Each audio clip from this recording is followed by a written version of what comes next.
This is one of the most popular postcard images of this country. And as far as cinema was concerned, the one most often used to say England. Unless perhaps you include Tower Bridge, which Americans always think is called London Bridge. If you remember, they bought it and then didn't realize their mistake until they got it home. But in the filmmaking boom of the 60s, the kind of foreign filmmakers who came over here began to find less predictable images of London. A street in South Kensington for Roman Polanski.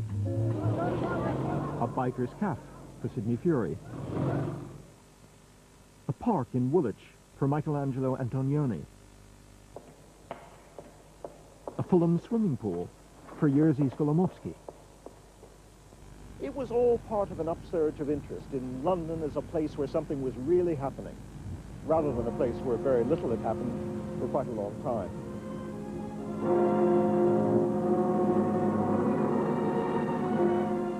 Stanley Donen, who made On the Town, Singing in the Rain, and Seven Brides for Seven Brothers, came here in 1957 to find an unchanging London in which Big Ben seemed to be in every shot.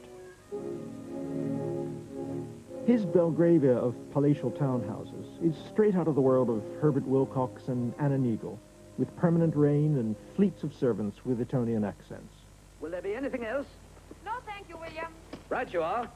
And welcome back, Miss Calman. Thank you, I'm glad to be back. In Discreet's London was a cocktail of classy ingredients. Good evening, Miss Calman. Good evening, Al. Old-fashioned Pall Mall clubland, Covent Garden for a bit of culture. Thank you. Just a suggestion of bomb damage to hint at the real world, and even the old lamented Euston Station. It was London as a gracious backdrop through which the box office stalwarts Ingrid Bergman and Cary Grant could make their stately progress.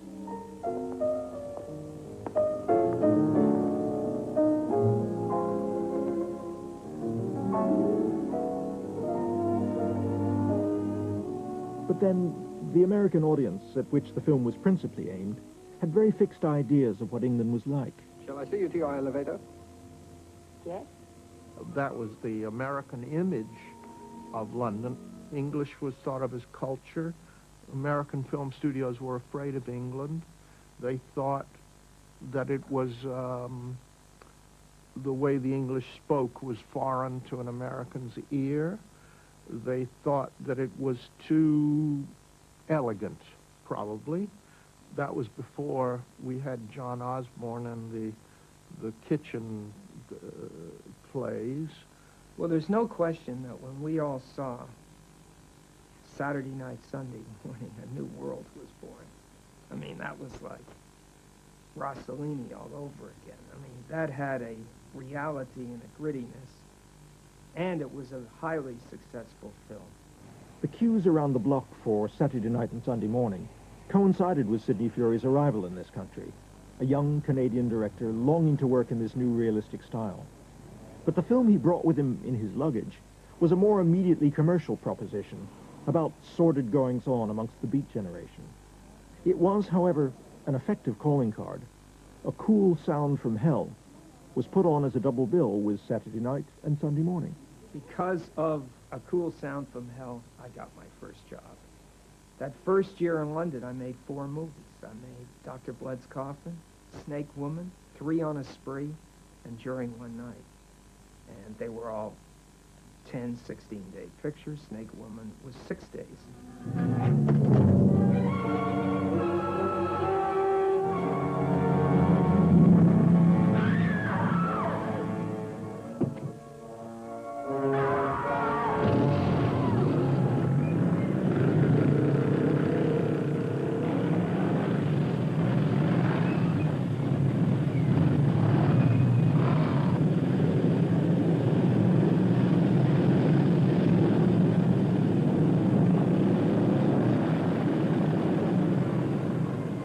In 1963, Sidney Furie got his heart's desire, the chance to make a British realist film.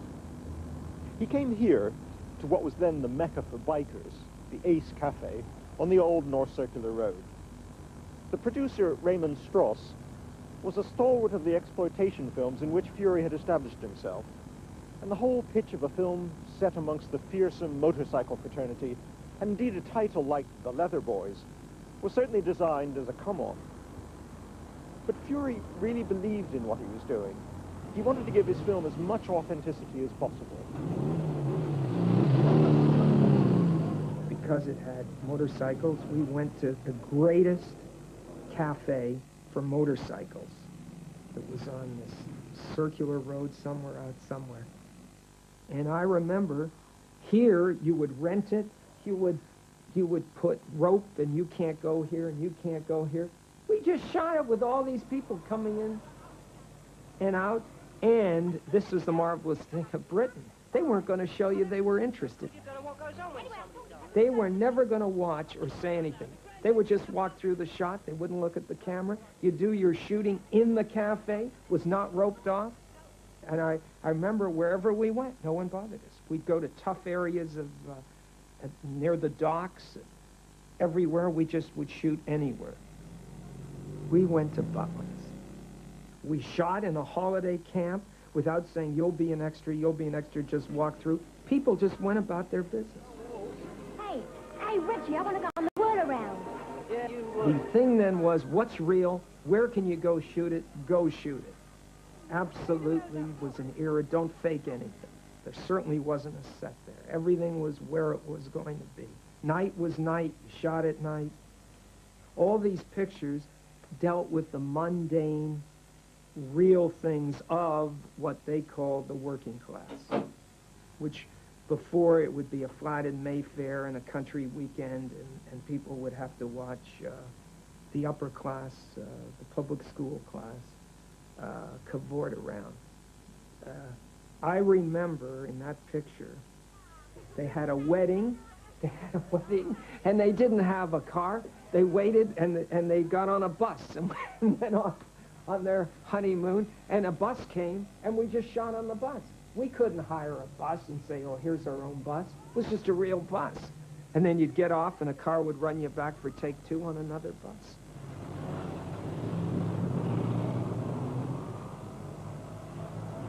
I like very much the work of what some people call the kitchen sink realist school. It's been so many years I can't remember the film specifically, but I remember the lighting on so many of them, and it did have that kind of hard-edged, natural look that you think of, or at least somebody from California thinks of, from northern England, the kind of dark gray skies and a brooding quality to the film.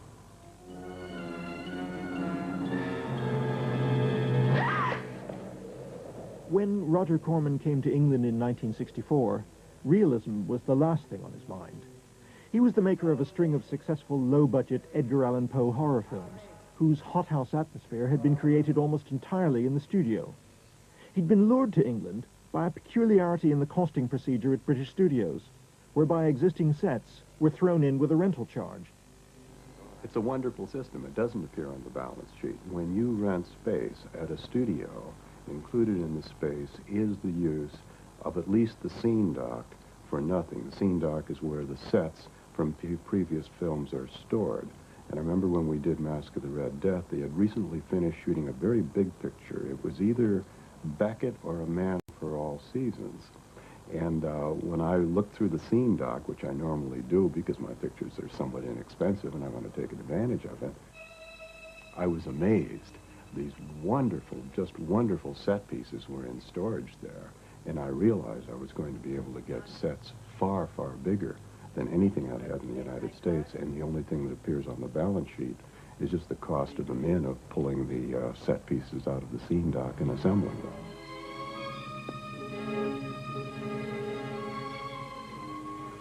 May I present the Lady Francesca? I was young enough to be very close to the sort of age she was meant to be, if not exactly that age, so that I suppose there was a natural innocence of some sort. Well, perhaps not quite as innocent as she was meant to be. Well, actually, I probably was. So that, yeah, I think I was. So perhaps there was a lot that was already there, but he didn't need to draw too much extra in the way of her character. No, that room is not open to you. Not yet. What's in there? You look as though... Is there something to fear in that room? For the uninvited, there is much to fear.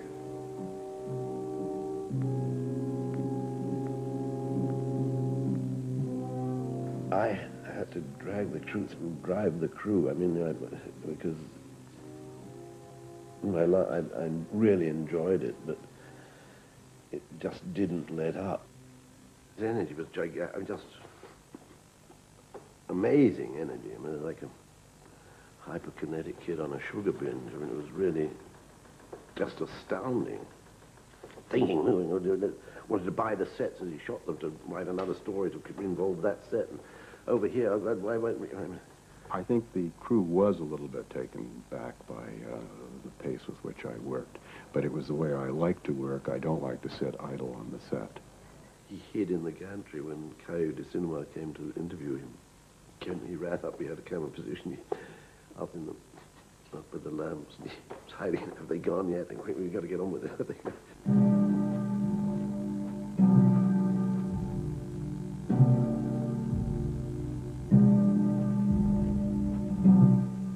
But Corman found there was more to England than just its studios, and he started filming on location, although his whole working method and philosophy hitherto had been to keep things as artificial as possible.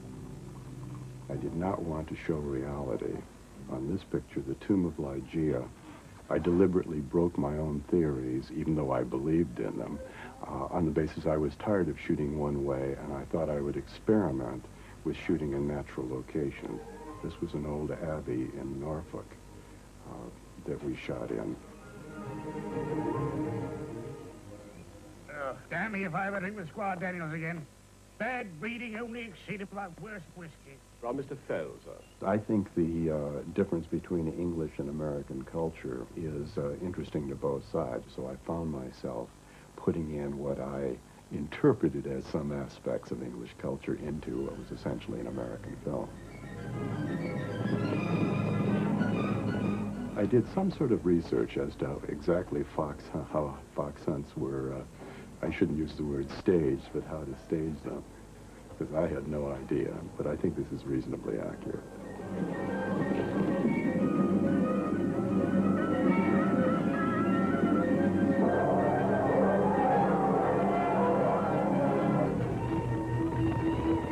This is an English scene seen through the eyes of an American.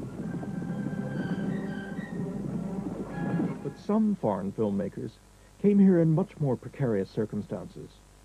Roman Polanski, with just one art house success, Knife in the Water, under his belt, arrived in early '64 with his flatmate from Paris, Gerald Brash.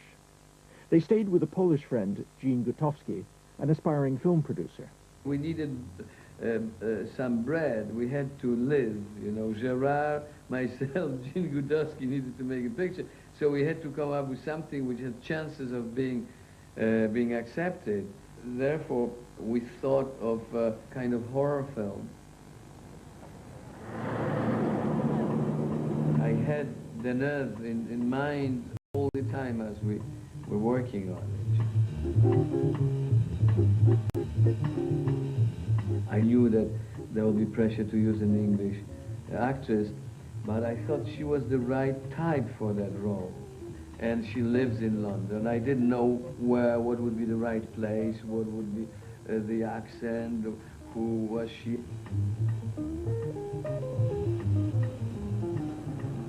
I asked Jean Gutowski, where do you think this type of people live? What is the best area here that it would seem most realistic? And he said South Kensington. And we went to look up streets and then houses. We had to place the owners of their flat in the right context of sort of where would they be living in London. They would not probably be living in Belgravia. They may not be living in... so South Kent seemed like, at that time, would an appropriate place, kind of a mentioned block where we placed Ian Henry and his girl who played his wife, the sister of Catherine Deneuve. And it worked very well. Ah, the beautiful younger sister. Comment ça va? I had some basic knowledge of English. Some of them spoke French. Jean would translate my Polish. I remember him always saying, what are you going to England for? I'm going to polish my English. Don't you think your English is Polish enough? I think that my lack of knowledge of this language was one of the main problem, actually. The screenplay of Repulsion was by Gérard Brache, who has since written Jean de Florette and The Name of the Rose. Il est revenu, Roman, en disant il faut qu'on fasse un film qui soit accrocheur, qui soit fort. La volonté qu'on a eue de départ, c'était de faire un film qui fasse peur, surtout, n'est-ce pas? C'était axé sur la peur. Et petit à petit, on l'a écrit, si mes souvenirs sont bons, je crois en 3 semaines, pas plus. How was it that you fell in with the Compton group? Or Because nobody else wanted me. And Compton needed some upgrading. You know, as you know, they started by the Compton Cinema, which was a way of getting around the censorship for films which were very daring in those times. We knew that sex has to be an element in it. And I felt like making a scary movie, you know. I wanted to do it. We knew a girl in Saint-Germain-des-Prés who was quite innocent, young and delicate, and looked very sweet. One of our friends started dating this girl, and then he was telling us that he was discovering an entirely different side of this girl. It was a great surprise to us. And I thought that's a good departure for a story, and we wrote The Repulsion. Il y avait une sorte de dichotomie dans les idées, c'est qu'eux pensaient qu'on allait faire quelque chose de très trivial, mais on ne pouvait pas, physiquement, on ne peut pas changer sa nature. Alors donc on a fait Repulsion, qui petit à petit s'est avéré être un film sérieux sur la schizophrénie, et, bon, pathologie particulière.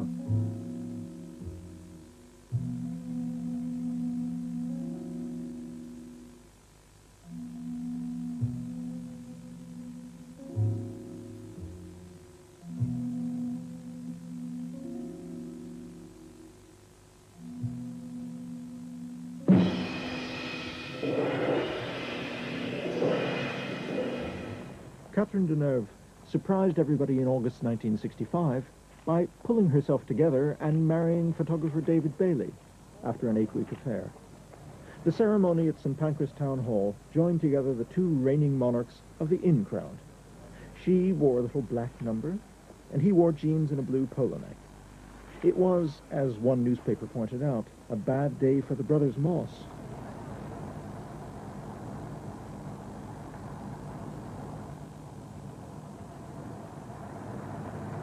Earlier in 1965, Francois Truffaut, securely established after his international success Jules et Jim and a string of respected art house hits, had been invited to England to make Fahrenheit 451, a futurist nightmare story by Ray Bradbury.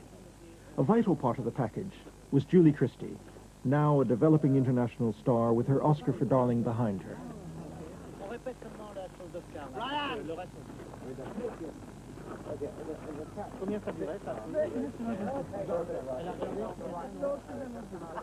What I remember is that he would tell me to do things that made no sense whatsoever. Now, I don't remember that about the picture, but it could have been something as small as that, or just to move something on my leg, which was a piece of cloth or something, and I wouldn't know why the hell he was doing it, because I wasn't, of course, sensitive like well, Truffaut was. I wasn't a genius. And after that, I thought, what am I doing that for? It's a daft thing to do, but I'd have to do it. So a lot of it was like sort of sleepwalking to instructions. His thinking was so far superior to anything that I was at, but I didn't know why he was doing it. But of course, when I saw it, I sort of saw the way it all made sense and came together.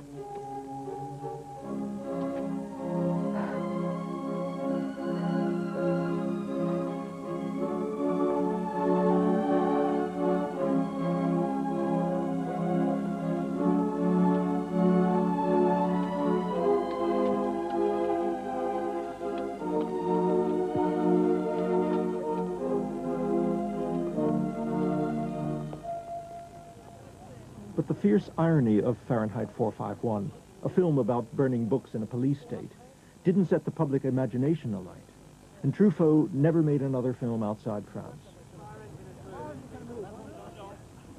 Roman Polanski, although not yet in Truffaut's league, had had a commercial success with Repulsion, even though it was in stiff competition that year with Mary Poppins and The Sound of Music. Repulsion was successful and I was enjoying this success, but I didn't think, I never thought much of Repulsion. I wanted to do Cul-de-sac. That was my beloved project, you see. And Repulsion gave me the possibility of even talking of this film to the distributors. For the monks and fishermen of Lindisfarne, the sea passage was easier. In the dark, piratical ages, the sea opened like a furrow before them. The script of Cul-de-sac required a remote castle cut off from the land at high tide. Polanski and Gutowski traveled the British coastline and eventually found the ideal spot in the Northumberland castle, Lindisfarne. Polanski also had his sights set on a new actor. What did you heard about Roman Polanski? What did you know about him? Nothing. He showed me Repulsion before it came out. I thought that was pretty good.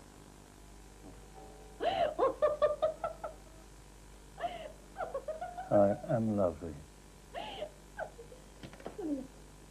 No. Cul-de-sac paired Donald Pleasance with the French actress Françoise d'Orléac, who'd had very little experience, but was being encouraged by her sister, Catherine Deneuve. This strangely assorted couple's peace is shattered by the arrival of a small-time gangster on the run. I'm acting regular with you and you're acting snotty. I'm regular with you, ain't I? My wife is French. All right. In the meantime, he smashed up my chicken house. You tickle me pink with your chicken ass. It's all rotten anyhow. If I'd been a man, he wouldn't get away with this. Holy Island, famous for its saintly history and its isolated charm, has often been a photogenic attraction for cameras both private and professional. But it's never known such a rewarding filmmaking session as this. Business on At the beginning, it was fun, but people were bumping into each other too much, you know. To be with the entire crew cut off the rest of the world because the coast raids covered twice a day. I managed to somehow get a permission to bring a caravan, you know, and put it near the cemetery and isolate myself in it. You know? That was the way I survived that ordeal, you know, with this lady bringing every morning the breakfast, and I could hear her saying, "Oh, Mr. Polanski, nice and warm today," you know, and I would shake off the earwigs because I was completely covered with them every morning, you know, shake in the cold because it was so freezing there, even in the summer, you know. I remember that I had moments of total despair. That was also connected with the fact that we were going over budget. We were behind the schedule. I had the completion guarantors threatening that they will pull me off the picture, and Michael Klinger coming to the island, and Gene was an absentee on this film. It was a mess from the beginning to the end.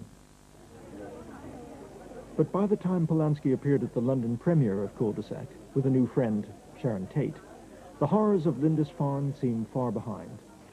Although Cul-de-sac did not have the commercial success of Repulsion, it won the Golden Bear at Berlin, and in the exotic world of mid-60s London, its director was becoming more acceptable by the minute. It was time of great expectations, of great aspirations, you know. So in this atmosphere, you know, I was just one of them. There were so many young people beginning, doing interesting things. There was a general atmosphere of admiration of young talent. There was times of where the fashion photographers recruited from Cockney crowd. It was a time of the triumph of the low class, you see.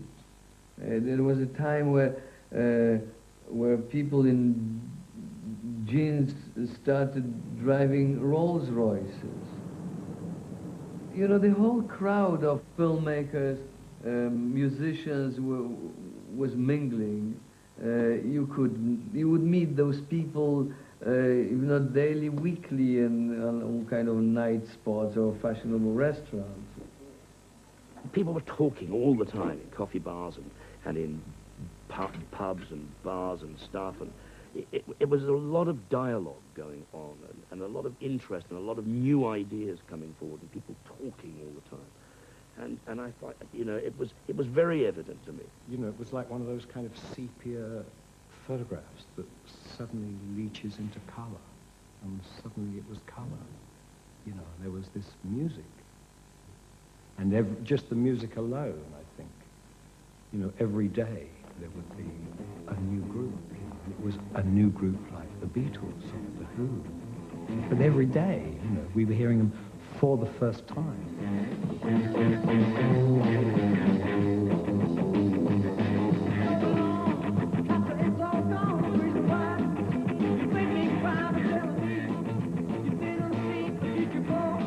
For a filmmaker, that was extraordinary, you know, visually extraordinary, and it drew people. You know, suddenly there were kind of dry, old Italian movie makers like Antonioni was like resetting his movies in London, you know, to catch this kind of breath of fresh air.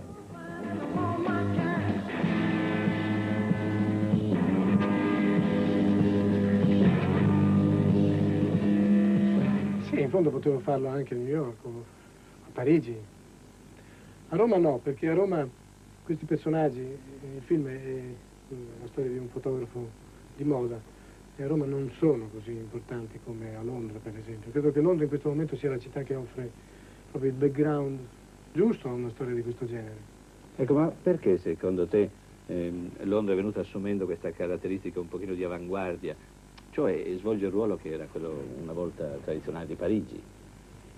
Perché c'è, non so, c'è uno spirito più libero, c'è una specie di fermento molto più vivo in questa città che non altrove, mi pare.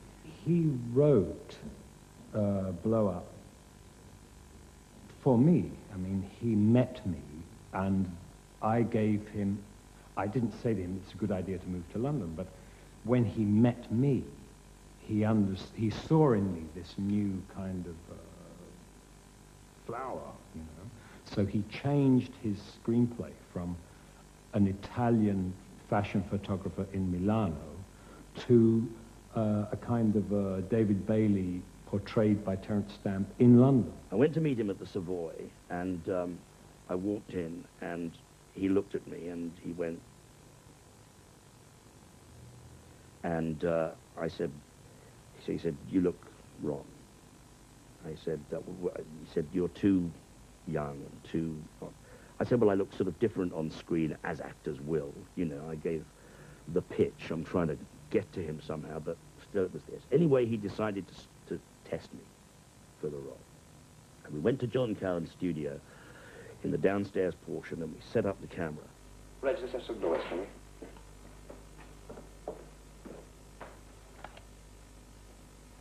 And out of the corner of my eye, I see him underneath the camera going... So I think I better stop this right now. He wanted like lists of my friends and associates and places I hung out, and basically like what we did, you know, we were like a new breed. But I keep seeing this face underneath the camera going... So I go home despondent. It was all roses. And I was set, you know. The movie was, you know, we were shooting in 2 weeks, you know, and then I suddenly had a call from an assistant. He said, well, it looks like David Hemmings is playing. And I said, who's he when he's out? Come to the office and meet Antonioni. And I walked in, and Antonioni walked towards me, and he leant ahead and put out his hand, and he went, I am so pleased that you got the role. I never saw Antonioni again. I mean, there's not a word of apology or anything. So, to me, that thing is a kind of a mystery. Did nobody get in touch with you? Not Carlo Ponti, nobody? Nobody. This was John Cowan's studio. And John, in fact, most of the character is credited to David Bailey, but that's not actually true. A lot of people say it was Bailey, and Bailey himself says it was Bailey, but it isn't. It's an amalgamation, really, the character of a lot of research. David Montgomery, John Cowan. In the end, Antonioni decided that John Cowan's studio off Princedale Road in Notting Hill would give him the most scope for the scenes he had in mind. I remember we would come back here, and if he was thinking about a setup, everything would be cleared, and you'd know that he was thinking, because if it was raining or anything like that, all the doorways had all the technicians and electricians and props, everything would be all in the doorways. And you come in here and everything would be empty, and Antonio would be sort of nodding away up here, trying to work out what to do. But he decided to film the exteriors of the studio in nearby Pottery Lane.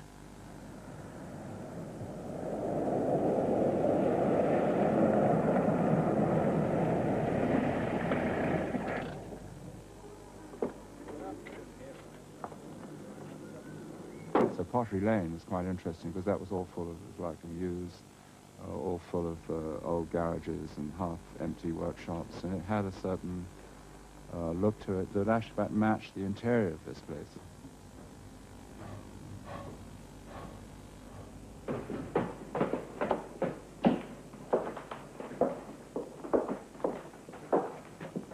As far as I remember, what he said was that this social phenomena of magazines and photography and beauty and dancing and having a good time, which had suddenly burst out everywhere, was at its most advanced, I'm not saying necessarily good or bad, in London, and that's why he chose London rather than Rome or Paris, because it was more extreme in London.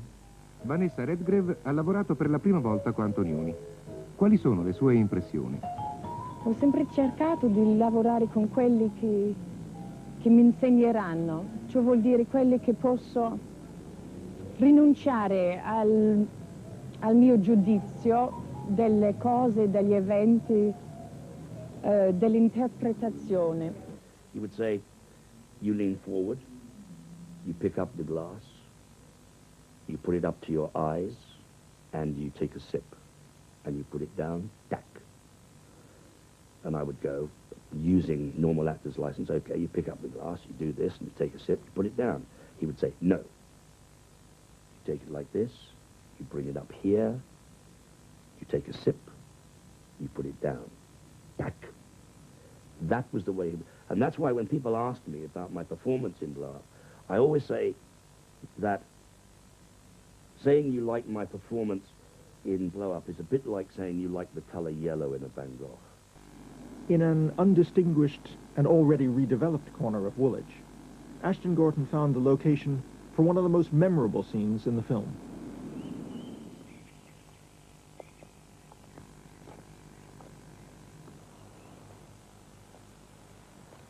He painted the entire Woolwich Park green. You know, a different color green than the trees were originally, and the bark green and the paths and all of that sort of stuff. I mean, he was amazing in the way in which he looked at color in a completely different way.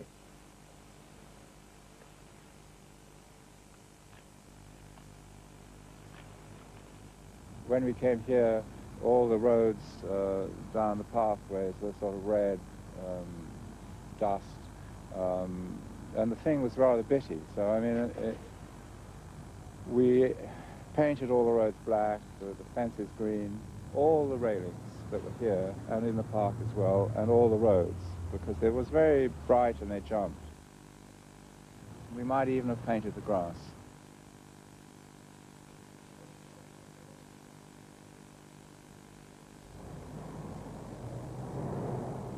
While Antonioni was rearranging nature in South London, his constant companion, Monica Vitti, was at a loose end. Monica Vitti.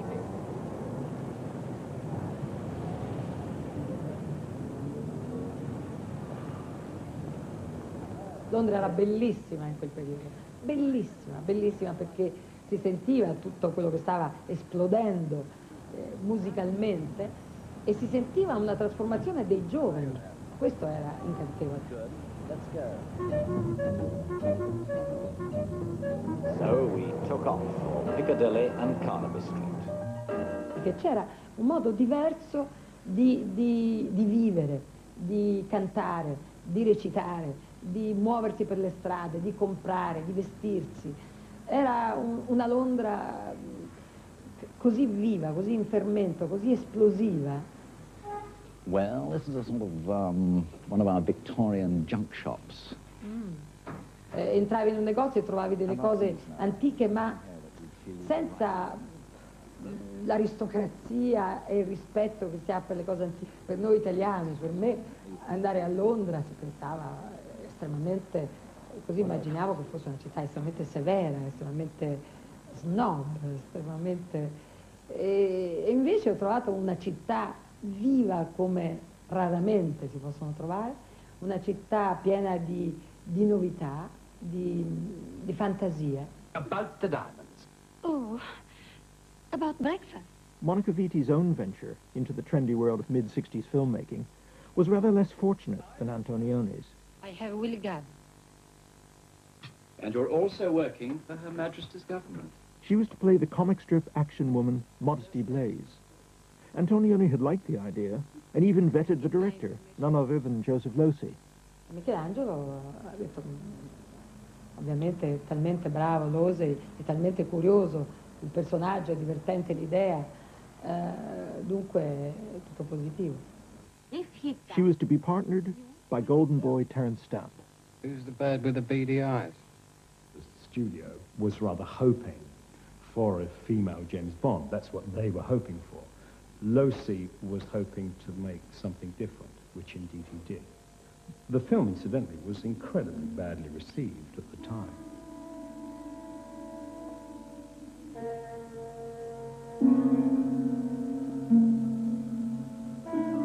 She came with an idea of how she wanted to play it, which was some kind of screwball comedy.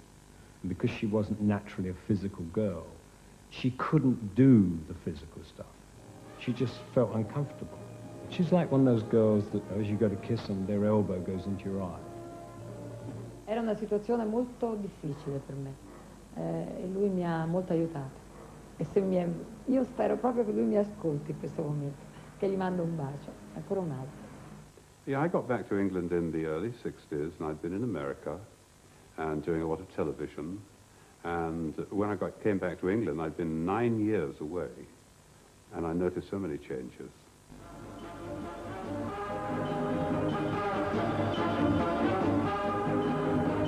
The buildings were different, a lot of modern building, correcting the bombing, and there was a different feeling. American films that went there just shot the House of Commons and Parliament and things like that, and Big Ben had to be in the film to show we're in England, we're in Europe, spending the money here. But I'd been there. And there's another bit of London that was new to me, up the Tower.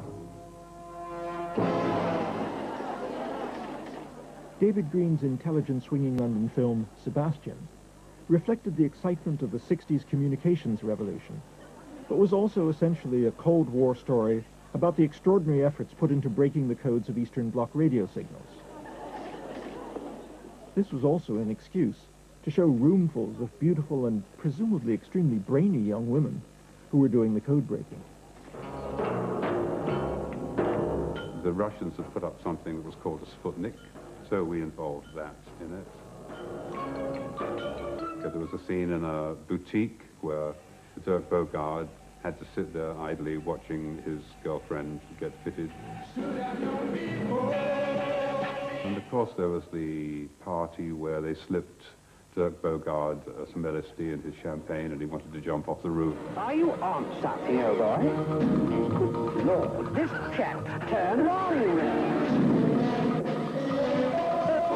Turned on. Turned on.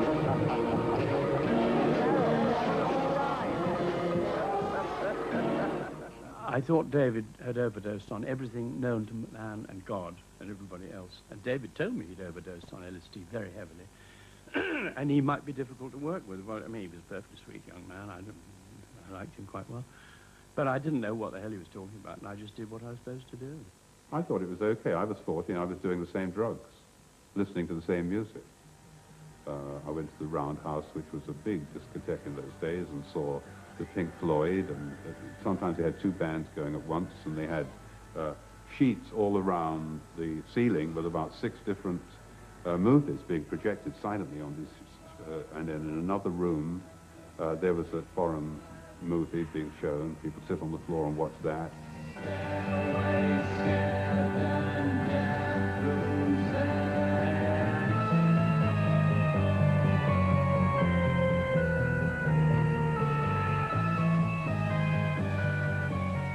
It was like an Oriental bazaar, you know, special lighting effects and people making love on the floor and dancing, everybody dancing in their own rhythm, really.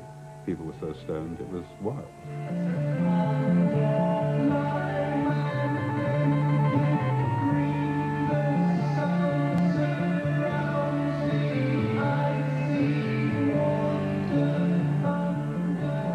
I had a new adolescence in the 60s.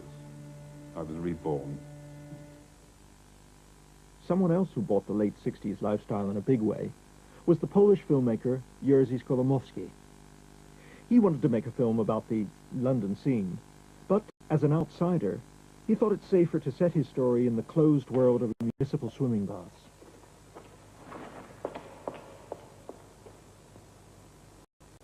It's fascinating. It was just so different and strange. And the point I first read it, the script was fairly inscrutable. I mean, his English at that time was very minimal, and the script was written by, I think, he wrote it with his brother, and neither of them had perfect English by any means, so it had a very odd, quirky quality. Your first job? Yeah. I thought it would be all right. I only left school at Christmas. You'll be all right here. You can leave your coat there. I'll show you the pool. The story is about the younger boy and the older girl. So of course, this character represented probably some of my own early adolescence experience. So I knew the character instinctively, you know, and but when I auditioned some young ladies, when I saw Jane, she had something which I didn't find in any other of the ladies, which was the ability to master the situation. She was kind of trying to keep the driver's wheel. What's that? This bloody bastard's touching me up. What? So I said, that's very good for the part. And Jane was like this.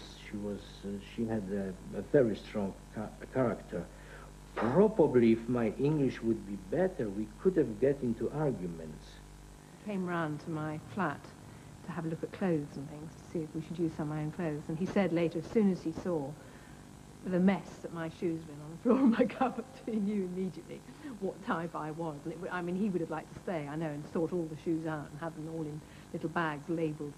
It has an almost stroboscopic effect, you know. So many great and beautiful things were happening at the same time, almost wherever you look. When you walk King's Road, really, there were shocking images, you know, and the sexuality was so open. Of course, Soho was a very attractive place for me, you know. There was no striptease at that time in my country.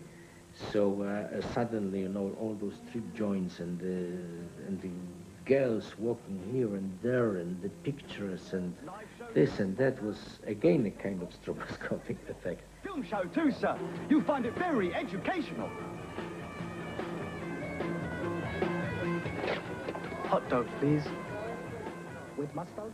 Like most foreign visitors, Skolimowski ended up in Soho. And it was on this corner that he shot some of the scenes in Deep End. Ironically, there were only a few real London locations in the movie. The down-at-heel corridors of the swimming pool, for example, where most of the action takes place, were actually sets built and filmed in Germany. The freedoms so vividly displayed in Soho were no longer on offer to filmmakers working in Britain at the end of the 60s. The American film companies were starting to lose interest, but English youth was still hanging out and hanging on to the alternative lifestyles opened up by the '67 Summer of Love.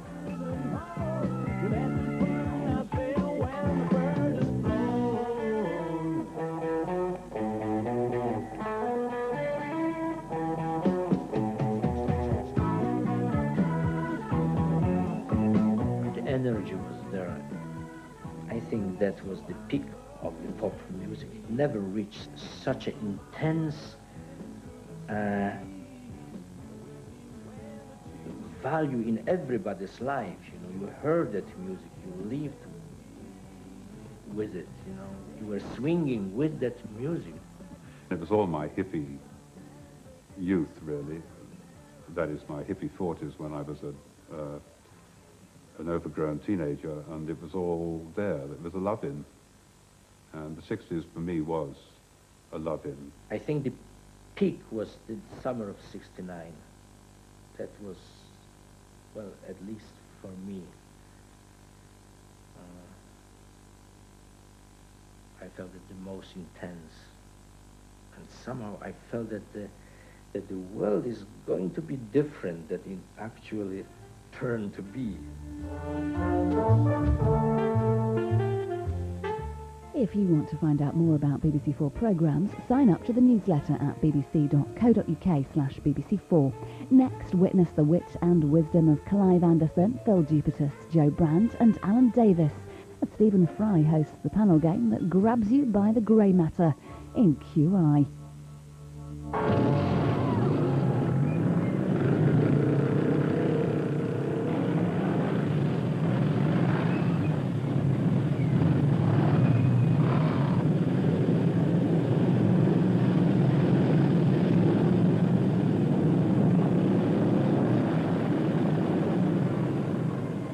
In 1963, Sidney Furie got his heart's desire, the chance to make a British realist film.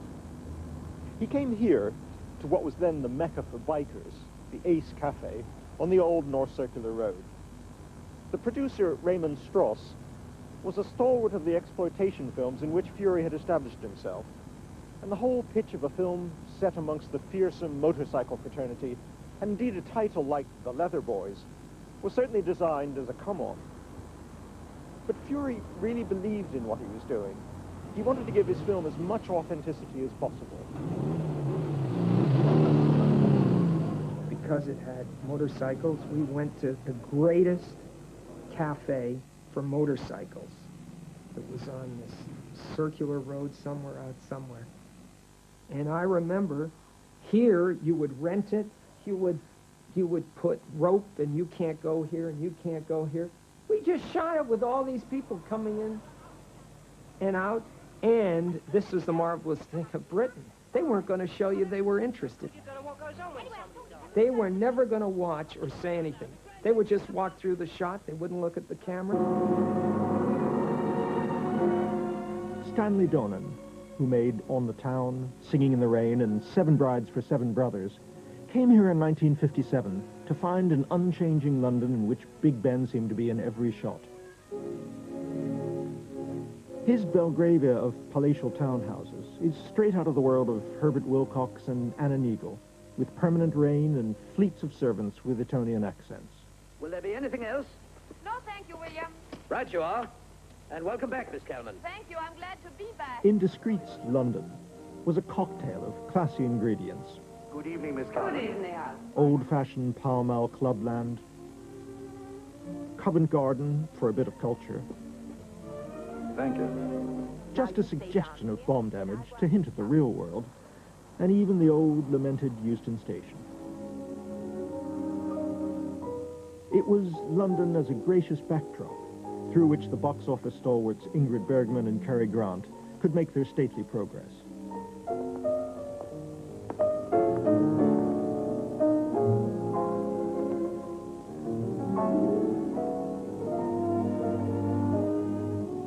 But then, the American audience, at which the film was principally aimed, had very fixed ideas of what England was like. Shall I see you to your elevator? Yes? That was the American image of London. English was thought of as culture. American film studios were afraid of England. They thought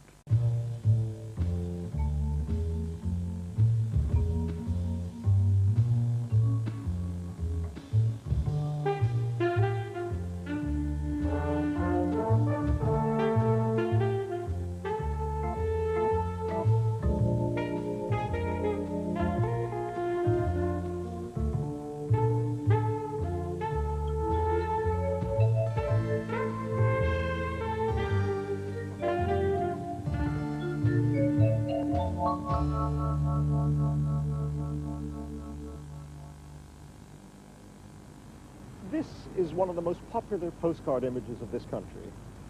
And as far as cinema was concerned, the one most often used to say England. Unless perhaps you include Tower Bridge, which Americans always think is called London Bridge. If you remember, they bought it and then didn't realize their mistake until they got it home. But in the filmmaking boom of the 60s, the kind of foreign filmmakers who came over here began to find less predictable images of London. A street in South Kensington for Roman Polanski. A biker's cafe for Sidney Furie. A park in Woolwich for Michelangelo Antonioni. A Fulham swimming pool for Jerzy Skolimowski. It was all part of an upsurge of interest in London as a place where something was really happening, rather than a place where very little had happened for quite a long time. That it was the way the English spoke was foreign to an American's ear. They thought that it was too elegant, probably. That was before we had John Osborne and the kitchen plays. Well, there's no question that when we all saw Saturday Night, Sunday Morning, a new world was born. I mean, that was like Rossellini all over again. I mean, that had a reality and a grittiness, and it was a highly successful film. The queues around the block for Saturday Night and Sunday Morning coincided with Sidney Furie's arrival in this country, a young Canadian director longing to work in this new realistic style. But the film he brought with him in his luggage was a more immediately commercial proposition about sordid goings-on amongst the Beat generation. It was, however, an effective calling card. A Cool Sound from Hell was put on as a double bill with Saturday Night and Sunday Morning. Because of A Cool Sound from Hell, I got my first job. That first year in London, I made 4 movies. I made Dr. Blood's Coffin, Snake Woman, 3 on a Spree, and During One Night. And they were all 10, 16-day pictures. Snake Woman was 6 days.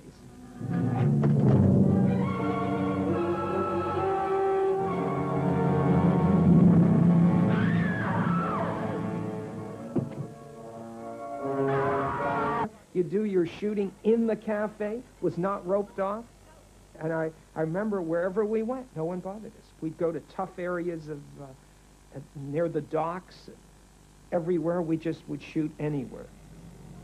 We went to Butlins. We shot in a holiday camp without saying, you'll be an extra, just walk through. People just went about their business. Hey, Richie, I want to go on the word around. Yeah, the thing then was, what's real? Where can you go shoot it? Go shoot it. Absolutely was an era, don't fake anything. There certainly wasn't a set there. Everything was where it was going to be. Night was night, shot at night.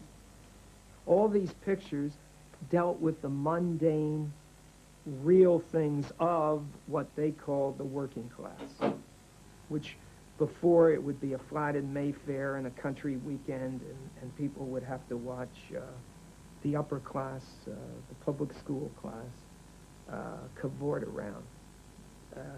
I remember in that picture, they had a wedding, and they didn't have a car. They waited, and they got on a bus and went off on their honeymoon, and a bus came, and we just shot on the bus. We couldn't hire a bus and say, oh, here's our own bus. It was just a real bus. And then you'd get off and a car would run you back for take 2 on another bus.